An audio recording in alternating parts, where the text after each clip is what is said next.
जब एक इंसान अकेला होता है तो वो लॉजिक से सोचता है, लेकिन जैसे ही वो क्राउड का हिस्सा बनता है, उसकी सोच नहीं, उसकी इमोशंस डिसीजन लेती हैं। ये है एक legendary book, the crowd, a study of the popular mind, जिसे लिखा है गुस्ताव ले बॉन ने। इस बुक में बताया गया है कि क्राउड एक डेंजरस माइंडसेट अपना लेती है, जहां इंडिविजुअल आइडेंटिटी खो जाती है और बनता है एक नया अनप्रेडिक्टेबल ग्रुप माइंड। कभी सोचा है, एक नॉर्मल इंसान अचानक क्राउड में वायलेंट क्यों हो जाता है? क्यों कुछ लीडर्स सिर्फ अपने वर्ड्स से हजारों को कंट्रोल कर लेते हैं? इस सीरीज में हम समझेंगे कैसे क्राउड थिंक करती है, फील करती है और कैसे वो इमोशंस पर बेस्ड डिसीजन लेती है।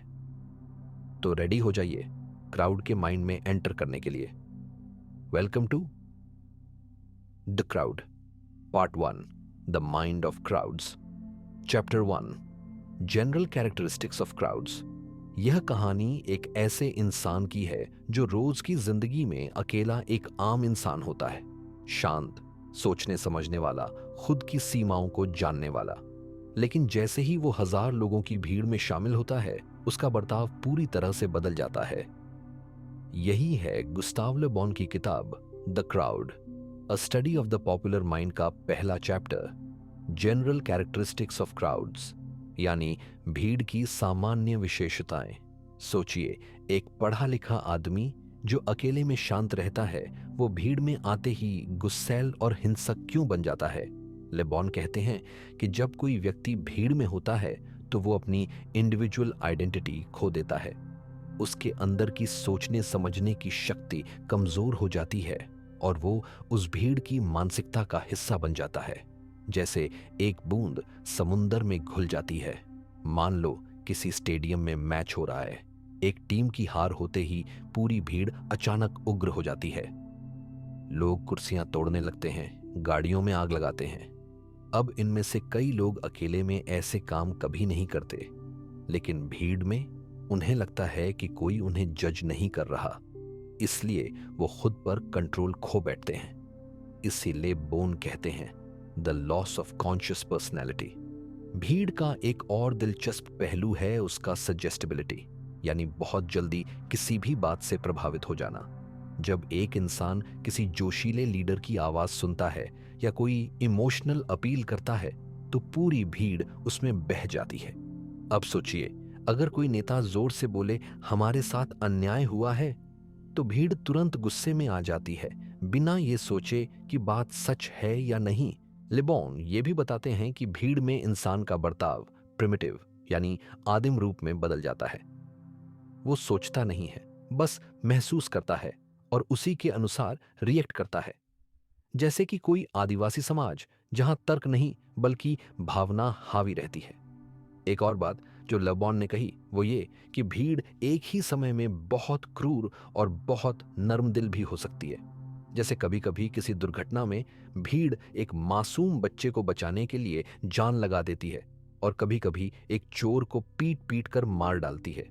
ये होता है भीड़ का ड्यूअल नेचर, बिना सोच के भावना से चलने वाली ताकत। इस चैप्टर में लेबॉन ये समझाते हैं कि भीड़ का बर्ताव हमेशा इरेशनल, यानी तर्कहीन होता है। उसमें लॉजिक नहीं, सिर्फ इमोशन होता है, डर, गुस्सा, खुशी या उम्मीद। और जब भीड़ इमोशन में बहती है तो वो किसी भी दिशा में जा सकती है, सुधार की ओर या विनाश की ओर। तो जब भी आप किसी आंदोलन, किसी स्पोर्ट्स इवेंट या किसी धार्मिक जुलूस में जाएं, थोड़ा ठहरिए, सोचिए और देखिए कि क्या आप भी उस भीड़ के मनोविज्ञान में बह तो नहीं रहे, क्योंकि भीड़ में शामिल होते ही हम वो नहीं रहते जो हम अकेले में होते हैं। यही है लेबॉन का पहला chapter, the general characteristics of crowds, जो हमें सिखाता है कि भीड़ की ताकत सिर्फ बाहर की नहीं, हमारे अंदर की सोच को भी बदल देती है। अगर आपको ये वीडियो पसंद आया तो लाइक करें, शेयर करें और सब्सक्राइब जरूर करें, क्योंकि अगली बार हम जानेंगे कि भीड़ की भावनाएं और नैतिकता कैसे काम करती हैं। इमेजिन करो, तुम एक ऐसे जुलूस का हिस्सा हो जहां हर तरफ लोग चिल्ला रहे हैं, इंसाफ चाहिए, बदलाव चाहिए। तुम खुद उस मुद्दे को लेकर पहले इतने पैशनेट नहीं थे, but as soon as you became part of that crowd, कुछ तो बदला तुम्हारे अंदर। तुम्हारा बिहेवियर, तुम्हारी इमोशंस, सब कुछ अचानक उस भीड़ जैसा हो गया। यही है गुस्ताव ले बॉन की book the crowd, a study of the popular mind का chapter 2, the sentiments and morality of crowds. Le Bon कहते हैं भीड़ की फीलिंग्स होती हैं सिंपल लेकिन बहुत पावरफुल।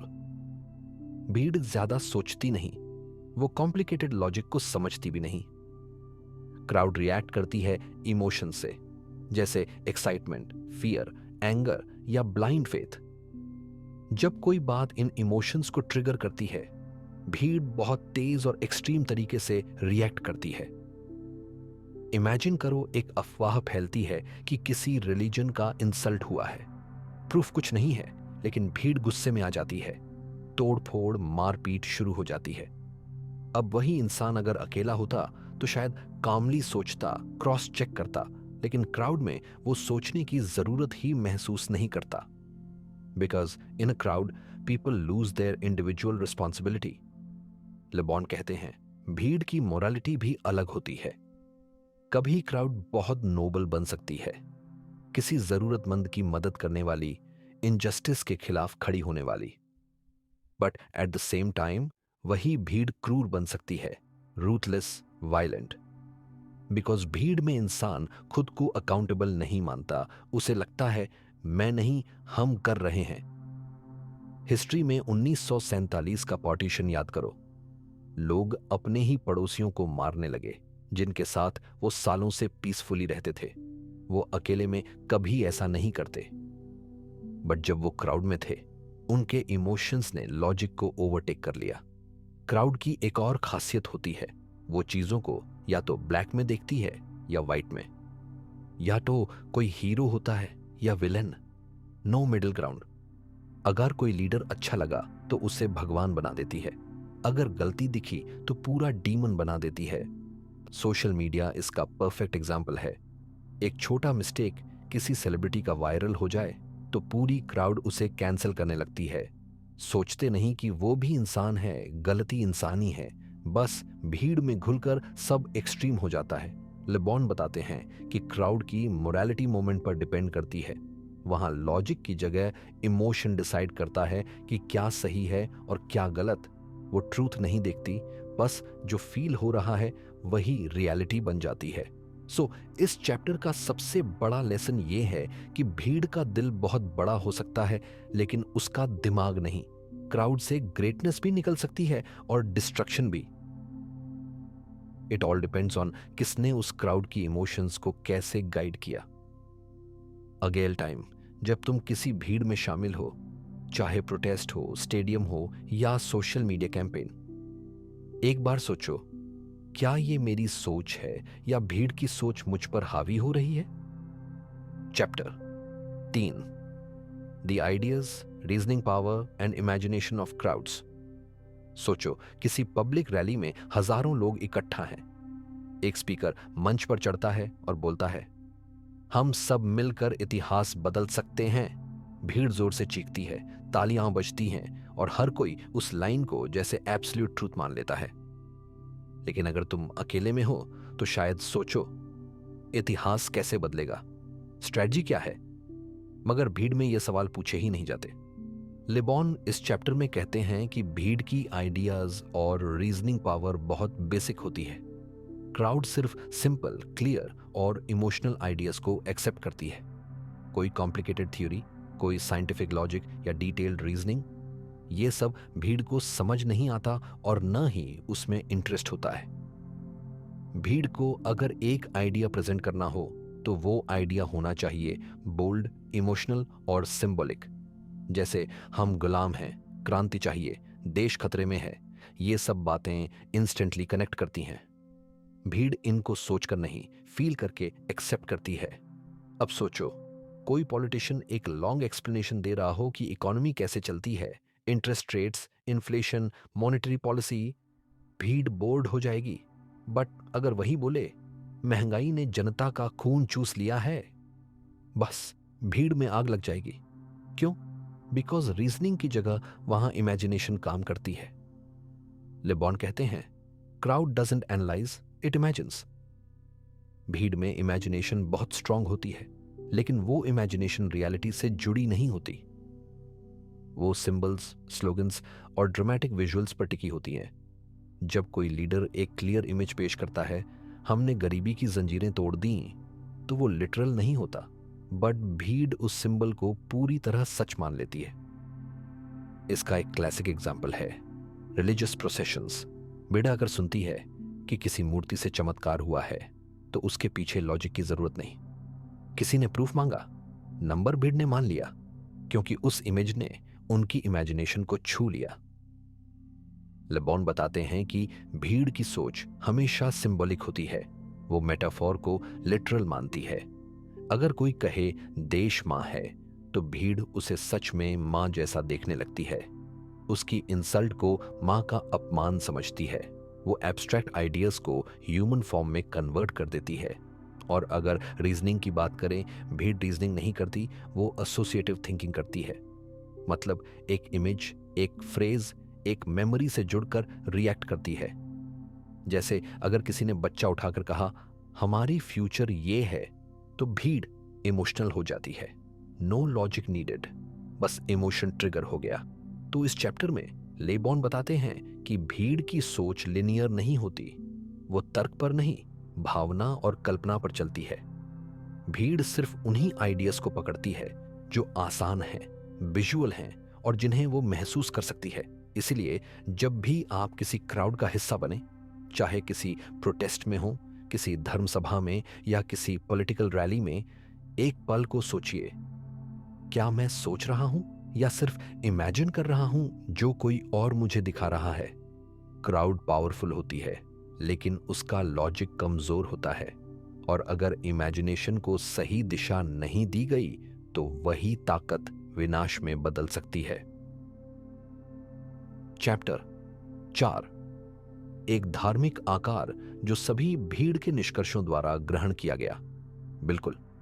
अब हम चलते हैं गुस्ताव लेबॉन की किताब the crowd, a study of the popular mind के चौथे चैप्टर की ओर, a religious shape assumed by all the convictions of crowds। और इसे भी उसी हिंदी इंग्लिश मिक्स कहानी जैसी स्टोरी टेलिंग में समझते हैं। सोचिए, एक बड़ी रैली चल रही है। लोग किसी लीडर के नाम के नारे लगा रहे हैं। वो आएगा तो बदलाव आएगा। कुछ लोग उसकी फोटो गले में पहन रहे हैं, कुछ उसकी बातों को ऐसे रिपीट कर रहे हैं जैसे कोई मंत्र हो। अब आप सोचिए, ये किसी भगवान की पूजा जैसा नहीं लग रहा क्या? गुस्ताव लेबॉन इसी फिनोमेनन को समझाते हैं कि जब भी कोई क्राउड किसी आइडिया या व्यक्ति को पूरी तरह से मान लेती है, तो उसका भरोसा रिलीजियस रूप ले लेता है। वो उसे तर्क या डिबेट से नहीं देखती, बल्कि ब्लाइंड फेथ से अपनाती है, जैसे भक्त भगवान में करता है। क्राउड जब किसी थॉट या कन्विक्शन को पकड़ती है, तो वो उसे सेक्रेड मानने लगती है। उसे क्वेश्चन करना पाप जैसा लगता है। जैसे कुछ लोग कहते हैं, लीडर कभी गलत नहीं हो सकता, या हमारा मूवमेंट 100% सही है। उसमें no space for logic, no room for doubt, बस कंप्लीट सरेंडर। लेबॉन कहते हैं कि भीड़ की कन्विक्शंस में 3 की एलिमेंट्स होते हैं, ब्लाइंड फेथ, इंटॉलरेंस और फेनेटिसिज्म। जैसे कोई रिलीजियस फैनेटिक दूसरों के भगवान को नहीं मानता, वैसे ही भीड़ जिसे सही मान ले, वो बाकी सबको गलत मान लेती है। आर्ग्यूमेंट, डिस्कशन, ये सब बेकार हो जाते हैं। क्राउड बस मानती है, डिफेंड करती है, और जो अग्री ना करे उसे दुश्मन बना लेती है। अब सोचो, एक पॉलिटिकल सपोर्टर जो अपने लीडर को ऑलमोस्ट भगवान मानता है, अगर कोई उस लीडर की आलोचना करे तो क्या होता है? क्राउड भड़क जाती है, देशद्रोही, एंटी नेशनल। वो इंसान की बात नहीं सुनती, उसका इरादा नहीं समझती। बस जैसे धर्म में कोई ईश निंदा करे, वैसे ही ये लोग रिएक्ट करते हैं। लेबॉन कहते हैं कि भीड़ की ये रिलीजियस नेचर डेंजरस भी हो सकती है और पावरफुल भी। डेंजरस तब जब वो किसी गलत आइडिया को ब्लाइंड फेथ से मान ले, जैसे हिस्ट्री में हिटलर को जर्मनी की जनता ने एक मेसाया की तरह मान लिया था। लेकिन पावरफुल तब जब ये फेथ किसी पॉजिटिव कॉज में बदल जाए, जैसे गांधी जी के आंदोलन में क्राउड का डिवोशन अहिंसा के प्रति हो गया था। क्राउड को जब लगता है कि उसका बिलीफ सेक्रेड है तो वो हर सैक्रिफाइस करने को तैयार हो जाती है। भूखे रहना, जेल जाना, यहां तक कि जान भी देना, सब कुछ पॉसिबल है, क्योंकि वो अब लॉजिक से इंस्पायर्ड नहीं होती बल्कि फेथ ड्रिवन हो जाती है। और ये फेथ अक्सर एक सिंबल के इर्द गिर्द घूमता है, एक झंडा, एक स्लोगन, एक लीडर का चेहरा। ये सिंबल्स उनके लिए मंदिर या मस्जिद की तरह हो जाते हैं। ले बॉन यही समझाते हैं, क्राउड की कन्विक्शंस रिलीजन की तरह बन जाती हैं, और जब ये होता है तो क्राउड अनस्टॉपेबल बन सकती है, फॉर बेटर और फॉर वर्स। तो अगली बार जब आप किसी भीड़ का हिस्सा बने और देखें कि लोग किसी थॉट या व्यक्ति को भगवान की तरह ट्रीट कर रहे हैं, पॉज कीजिए और सोचिए, क्या ये ट्रस्ट है या ब्लाइंड फेथ? क्योंकि जैसे ले बोन कहते हैं, भीड़ तर्क से नहीं, श्रद्धा से चलती है। न 5वां हाम अध्याय, दूरस्थ कारकों का अध्ययन जो भीड़ की राय और विश्वास को प्रभावित करते हैं।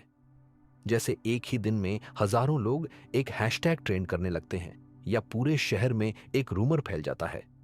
ये मैजिक नहीं है, इसके पीछे होते हैं वो छुपे हुए दूर के कारण, जिन्हें गुस्ताव ले बॉन कहते हैं रिमोट फैक्टर्स, यानी ऐसे फैक्टर्स जो धीरे धीरे सालों तक क्राउड के दिमाग को तैयार करते हैं, बिना क्राउड को खुद पता चले। सोचो, एक वोल्केनो को ऊपर से सब शांत लगता है, लेकिन अंदर लावा धीरे धीरे तैयार हो रहा होता है, और एक दिन वो फट पड़ता है। भीड़ का माइंड भी कुछ ऐसा ही होता है। ले बॉन बताते हैं कि भीड़ की ओपिनियंस हवा में नहीं बनती, वो किसी वायरल वीडियो या भाषण से अचानक नहीं उभरती। उसके पीछे हिस्टोरिकल, सोशल, रिलीजियस और रेशियल बैकग्राउंड काम करता है। यही हैं वो रिमोट फैक्टर्स। एग्जाम्पल लेते हैं फ्रेंच रेवोल्यूशन का। लोग राजा के खिलाफ अचानक नहीं हो गए थे।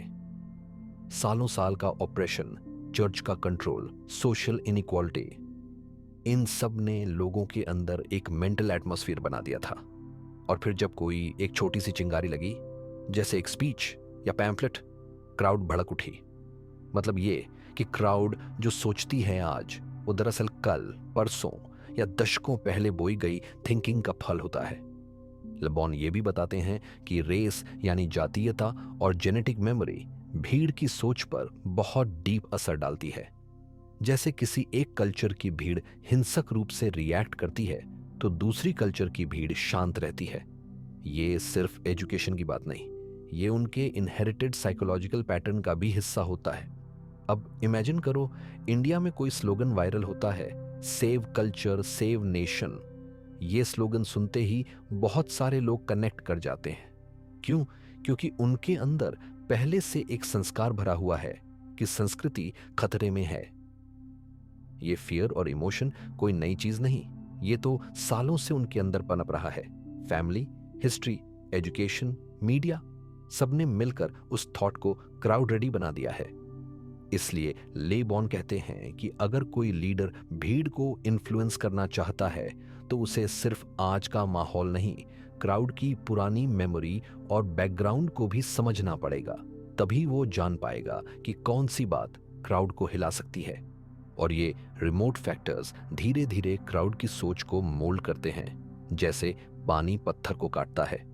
मीडिया, ट्रेडिशन, रिलीजन, मिथ्स सब मिलकर एक इनविजिबल ग्राउंडवर्क बिछाते हैं। और फिर जब कोई इमीडिएट फैक्टर, जैसे एक स्पीच, एक घटना या एक वीडियो सामने आता है, तो भीड़ रेडी होती है एक्सप्लोड करने के लिए। तो इस चैप्टर का सार क्या है? क्राउड की राय अचानक नहीं बनती, वो कई पुराने डीप रूटेड इमोशंस और कंडीशनिंग का रिजल्ट होती है। और अगर हम भीड़ की सोच को समझना चाहते हैं तो सिर्फ उसके रिएक्शन नहीं, उसके पास्ट को डिकोड करना पड़ेगा। जैसे कोई डॉक्टर सिर्फ सिम्टम्स देखकर इलाज नहीं करता, वो पेशेंट का पूरा हिस्ट्री जानता है। वैसे ही क्राउड को समझने के लिए उसके रिमोट फैक्टर्स को समझना जरूरी है। चैप्टर 6, पूरा जंगल जल उठेगा। भीड़ का माइंड भी कुछ ऐसा ही होता है। पिछले चैप्टर में हमने देखा कि भीड़ की सोच को रिमोट फैक्टर्स कैसे धीरे धीरे तैयार करते हैं, जैसे समाज, इतिहास, परंपरा। लेकिन आज हम जानेंगे कि इमीडिएट फैक्टर्स क्या होते हैं, यानी वो चिंगारी जो उस सूखी भीड़ को अचानक जला देती है। लेबॉन कहते हैं, भीड़ पहले से ही एक खास मानसिक स्थिति में होती है, बस उसे ट्रिगर चाहिए होता है। और वो ट्रिगर बनता है इमेज, स्लोगन, फ्रेज, इवेंट और सबसे ज्यादा लीडर्स के भावनाओं से भरे हुए वर्ड्स। अब एक एग्जाम्पल लो।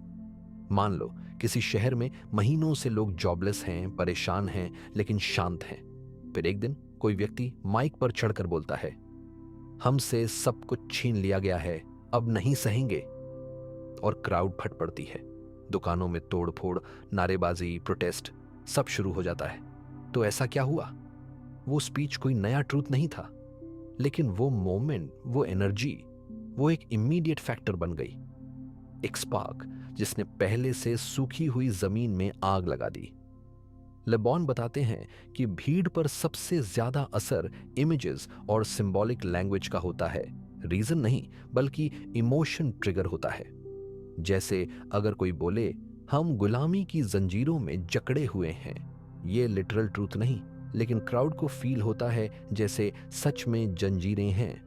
वो खुद को उस इमेज में देखने लगती है। क्राउड को लॉन्ग एक्सप्लेनेशंस पसंद नहीं होते। उसे चाहिए शॉर्ट पावरफुल फ्रेजेस, जैसे हम जीतेंगे, क्रांति लाओ, अब बस। यही उनके ओपिनियन को शिफ्ट करते हैं।